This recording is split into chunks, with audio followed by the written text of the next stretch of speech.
அந்த அப்பாவுடன் ரோமியோவும் லிபுவும் இச்சாதாரி தீவுக்கு வந்தனர். என்னடா பனிக்கரடி ரொம்ப நாளா ஆளே காணல. ஆமா டீலூஸ், நான் ரொம்ப பிஸியா இருக்கிறேன். அப்படியா சார், என்னட்ட கழிக்கிறீங்க நீங்க? காலண்டரே தான். ரோமியோ யார் இது? இது என் உதவியாளர் லிபு. வணக்கம், நான் லிபு, ரோமியோவின் உதவியாளர். என்ன செல்லக்குட்டி ரொம்ப நாள் ஆளே காணல. உலகம் முழுவதையும் காப்பாத்துற சார் ரொம்ப பிஸியா இருப்பாரு. நான் ரொம்ப அழகா இருக்கிறேன்னு போறாமே உங்களுக்கு. ஆமா ஆமா, இவர் ஒரு பெரிய மன்மத குஞ்சு. போடா மாங்கா மடையா. சரி சரி, உங்கள் சண்டையை இப்போது நிறுத்துங்கள். லிப்பு, எப்படி இருக்கிறீங்க? என் பெயர் உங்களுக்கு எப்படி தெரியும்? ரோமியோ உன்னை பத்தி என்னிட்ட சொன்னான். என்ன பிரச்சனை? என் மகனை காணவில்லை. ஒருவேளை அவர் மகன் தன் அம்மாவை காப்பாற்ற அந்த மாயத்தீவுக்கு சென்றிருக்கலாம். அது மோசமான மந்திரவாதி ராவினுடைய இடம். அந்த இடம் ரொம்ப ஆபத்தான இடம். நானே ஒரு ஆபத்து. ஆமாம், நீ சொன்னது சரிதான் என் ராணி. அந்த தீவுக்கு போவோம்.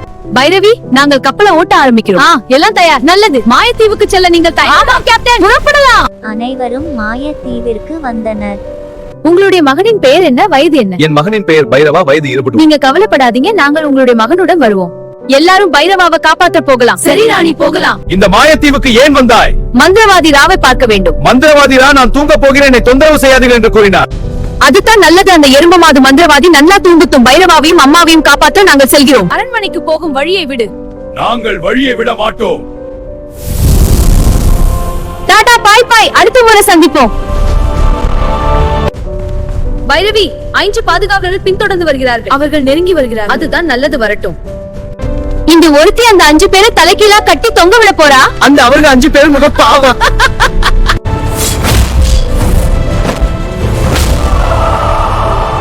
பைரவா இருக்கும் இடம் எங்கே? பைரவா 2 நண்பர்களும் அரண்மனை உள்ள சிறையில இருக்கிறார்கள்.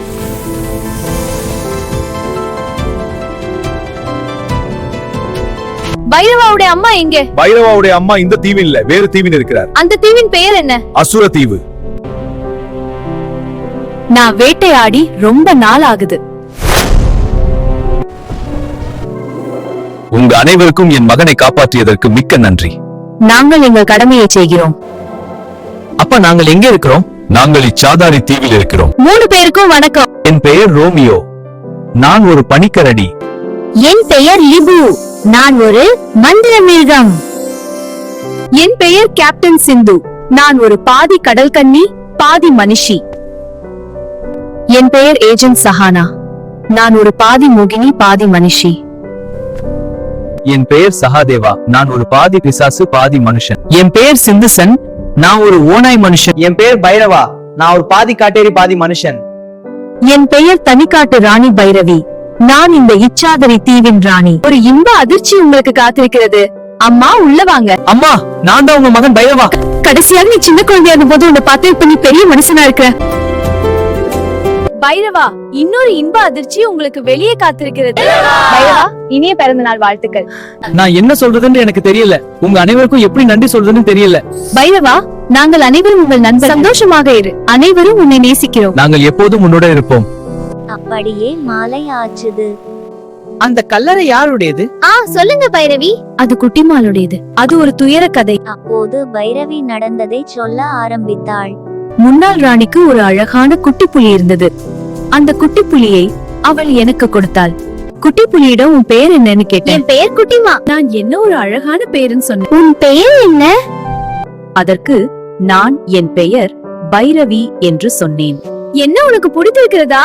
அதற்கு நான் ஆமாம், எனக்கு உன்னை மிகவும் பிடிக்கும் என்றேன். பிறகு நாங்கள் 2 பேருமே நல்ல நண்பர்களாக மாறினோம். ஒரு நாள் நாங்கள் 2 பேருமே விளையாடி கொண்டிருந்தோம். அப்போது நாங்கள் எங்கள் குடும்பத்தை பார்க்க செல்கிறோம். நீங்கள் எப்போது திரும்பி வருவீர்கள்? விரைவில் திரும்புவோம்.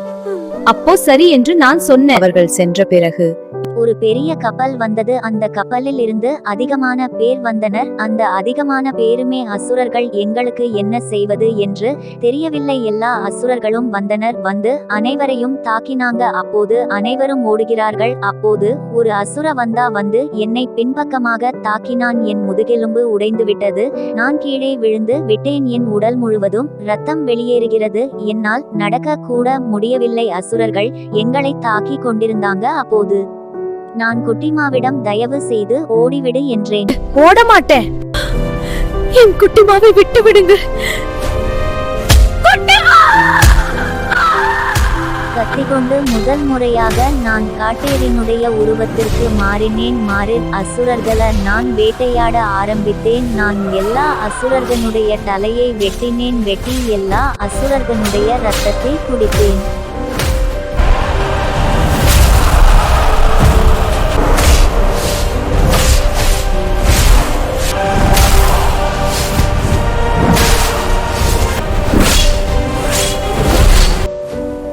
அந்த எல்லா அசுரர்களுடைய தலையை கோர்த்து மாலையா அணிந்து கொண்டு எல்லா அசுரனுடைய இறந்த உடலை தலைகீழாக கட்டி தொங்கவிட்டு நெருப்பில் எரித்தேன். அபாய சங்கை ஊதினேன். என்ன நடந்தது? இதுதான் நடந்தது. இன்றிருந்து நான் ஒரு அசுர வேட்டைக்காரி. அந்த அசுரர்களை சும்மா விட மாட்டேன். இந்த தனிக்காட்டு ராணியுடைய அசுர வேட்டை ஆரம்பம். இதுதான் நடந்தது என்று பைரவி எல்லோரிடமும் அந்த கதையை சொன்னாள். பைரவானுடைய அம்மாவை எப்படி காப்பாத்தினா என்று எல்லோரும் பைரவியிடம் கேட்டார்கள். அதற்கு சிரிப்புடன் பைரவி சொல்ல ஆரம்பித்தாள். தொடரும். இந்த வீடியோ பிடிச்சிருந்தா ஒரு லைக் போடுங்க. பாய் பாய்.